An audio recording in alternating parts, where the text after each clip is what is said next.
అందరికీ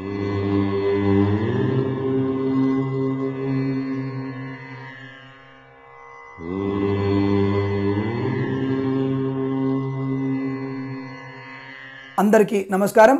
ఈరోజు మనము 5/3/2019 మంగళవారం రోజున ఉన్నటువంటి పంచాంగ వివరణ గురించి తెలుసుకుందాం। ఈ రోజు శ్రీ విలంబనామ సంవత్సరము, ఉత్తరాయణము, శశిర ఋతువు, మాఘమాసము, బహుళ పక్షము, చతుర్దశి, రాత్రి 7:07 వరకు ఉండి తదుపరి అమావాస్య ప్రారంభమవుతున్నది। ధనిష్ఠా నక్షత్రం మధ్యాహ్నం 3:17 వరకు ఉండి తదుపరి శతభిష నక్షత్రం ప్రారంభమవుతున్నది। వర్జము రాత్రి 11:22 నుంచి 1:10 వరకు వ్యాప్తిగా ఉన్నది। దుర్ముహూర్తం ఉదయం 8:47 నుంచి 9:34 వరకు, తిరిగి రాత్రి 11:05 నుంచి 11:54 వరకు వ్యాప్తిగా ఉన్నది।